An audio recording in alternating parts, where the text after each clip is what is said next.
Hey guys, welcome to another episode of KO Play. I got my good buddy here, Jim, in the room. How you doing, Jim? I'm pretty good. How about yourself, Tom? Hanging in there. We got a bit of a special episode for you here. We're gonna go with a little bit of a different format. Jim's got the controller. He kind of knows his way around this game. And this game is Friday the 13th, released by LJN on the original Nintendo in 1988. Jim, what are your thoughts on this game?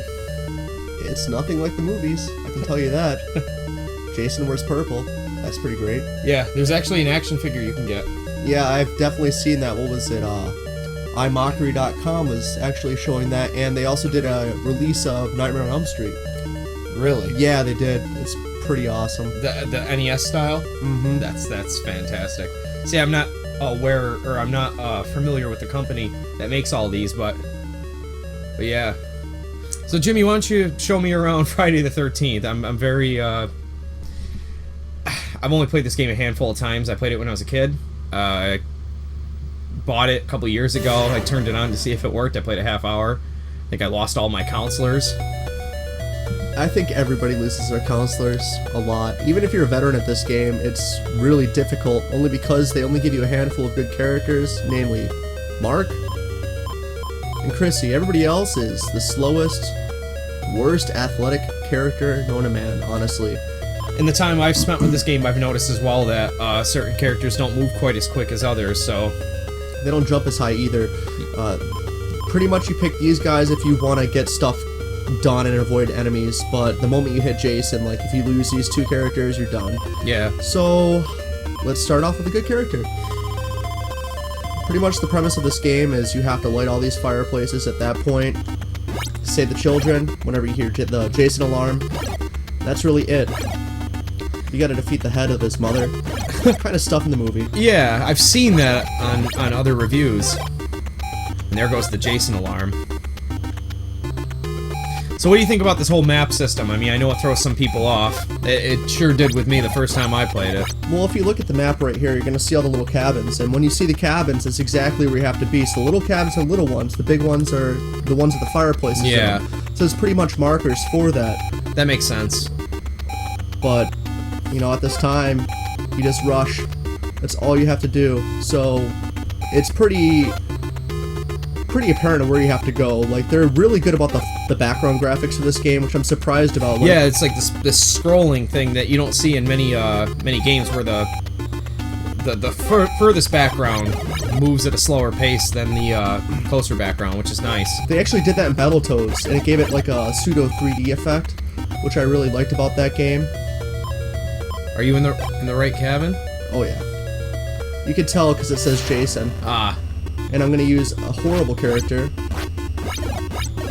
The thing about this is there's That's delay. a smart move, because you don't have any good weapons just yet, do you? I have a knife. You get like an axe, you get a pitchfork, and you get a torch. I think you get an axe. It's been a while since I played this. It looks like he's got like male pattern baldness, and his horseshoe hairs are sticking out from the side of his mask. Well, have you seen Friday the 13th? Well, yeah, of course I have, but it's just like really prominent in this game. It's funny. I'm surprised they haven't made a sequel called The Deterioration of Jason Voorhees, because he's just a zombie or something to that extent. The Deterioration of Jason Voorhees. Yeah, if you look at him, he's just horrible looking. That's funny.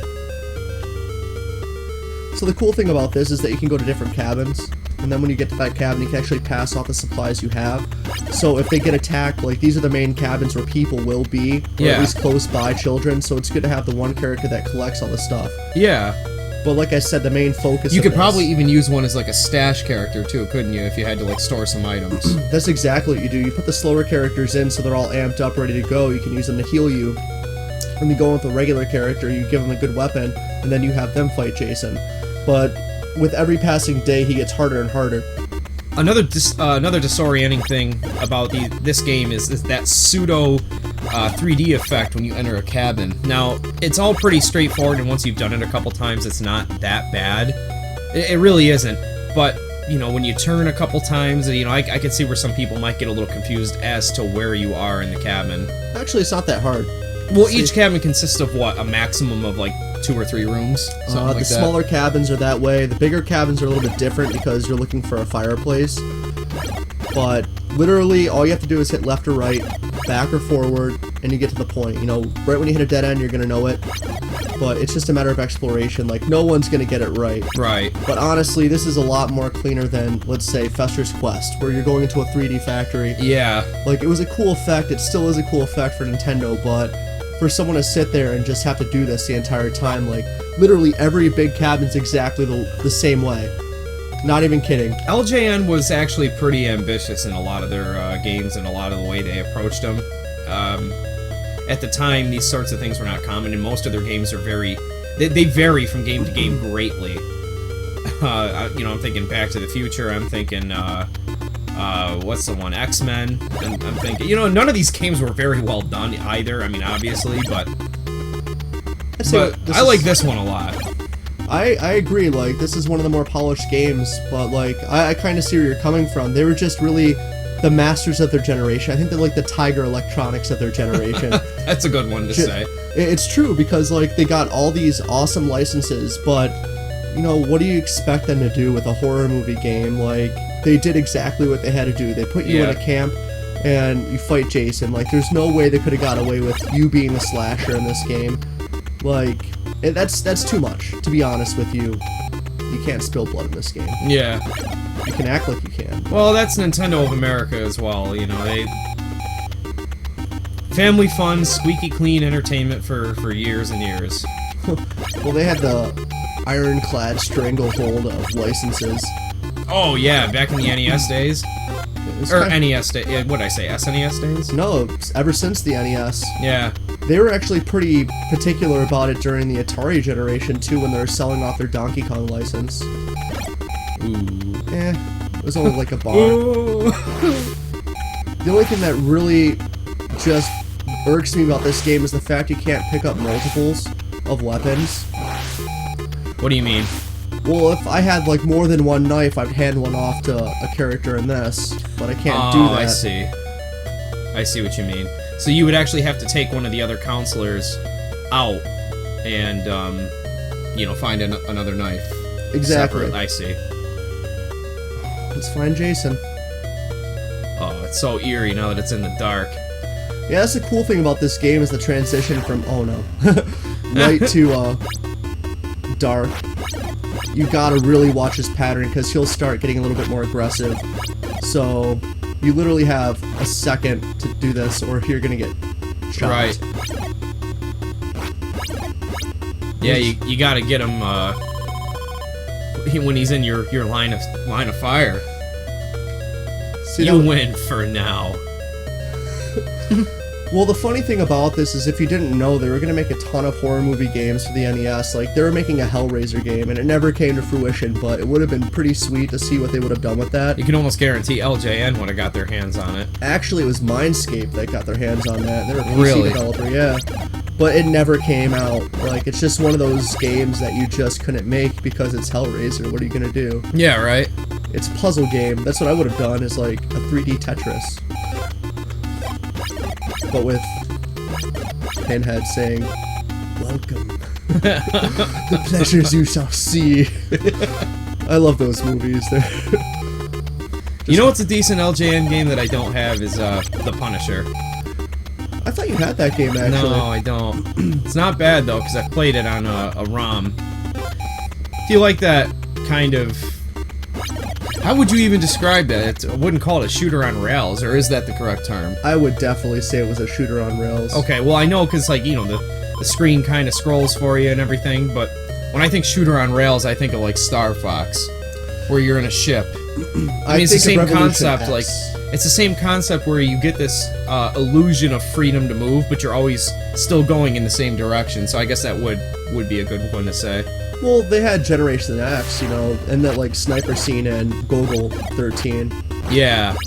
Ooh, Galgo 13. That's something I haven't played in a while. I have the Moffat Conspiracy, too. I never actually really got into that one. Yeah, his pattern's pretty easy to distinguish at this point. I think, after watching it, the only thing I might screw up on is that every now and again he swings the axe twice rather than once, and I haven't seen any anything he does that would indicate that he's going to swing it twice rather than just once. I'm just picking up on it. I don't even know how he's doing it. I think what you need to do is you need to watch his pattern the first time around and not hit him. and then you'll know exactly what he's getting at that point. Yeah. Here, you can take this. So, and it's nighttime. Why is she in color? You know what I mean? Like, you went into the last cabin. Or was that a child that said thank you? No, it was actually George, because he's a wimp. But he was like, he blended in with the background perfectly on all that bluish hue. Well, that's just the NES generation for you. You're gonna have that background color, all the children look the same, and then you have, you know, the one character that's different than the other one. Yeah. And the only differentiations when you're playing the character. This just reminds me of McKids for some reason. It's got a very similar style about it. I know exactly what you mean. I think they're just wearing helmets, to be honest with Just you. the way everything is animated. Looks like Cobra from G.I. Joe. Yeah, I could see that. Yeah, it's not. Oh, good weapon. I will take that. What is that? That is the machete, or something like that. They have the names for it in the actual instruction manual. So if you have the good graces of having that, I have the instruction manual. You can actually do like some kind of scan or print up for whatever you need to show exactly what that is. But I'll put a little image in there.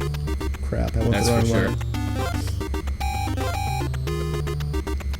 But now it's a death killer. See, you went the wrong way. That's what I was driving at, is it can be disorienting. Well, there's a reason why it's set up that way. I honestly think if you take a look at the map right now, like the way you're headed out is it facing the other way. So when you're looking towards the woods, you're literally going the way you should be. Yeah. Which is kind of a cool mechanic, but for a kid when you're playing this game, you're not going to get it. Right. And I always have to keep looking at the map to make sure I'm going the right way. But that's... You know, I've had worse games I've played that I didn't want to play through. Okay, well, here you go. Let's kill Jason. This is where his energy is actually going to start dropping a lot. The moment you get the torch or the pitchfork, he's dead, and he's blocking the door.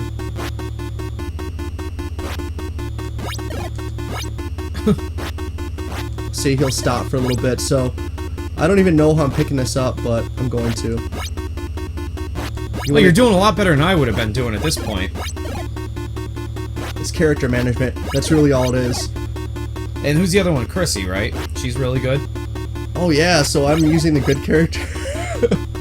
That's not smart.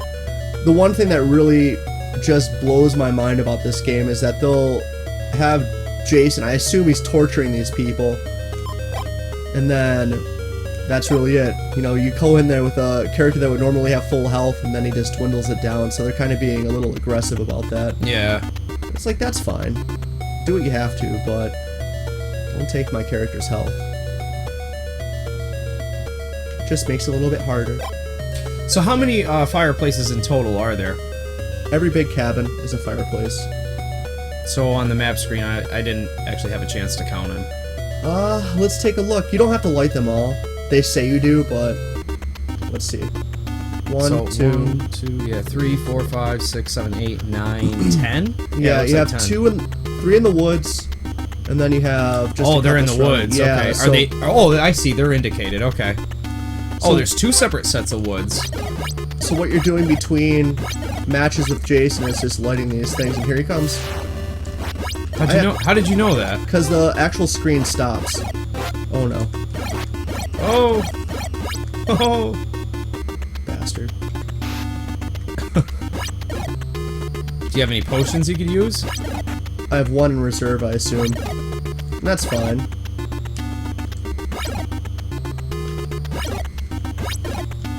There's no point in handing it off right now because good things are not going to happen from that. But once you have the key, you pretty much are privy. Oh no. Oh. God damn it, dog. Jason again. Thank you! That was fortunate. It's very fortunate. Game just had a little mercy on you there. He always throws in a certain pattern, so Oh! dead. Oh, that sucks. That's fine. You want to give it a try? Well, you know what? Maybe in the next video, Jimmy, I was thinking about we can pause this game, can't we? Of course. Okay. It's paused right now. That's a good point. Well, here. I was thinking about we cut it off, take a small break, and we come back to this. We'll finish up Friday the 13th. So thanks for tuning in to KO Play. Stay tuned. We're going to come back and we're going to polish this game off. Thank you.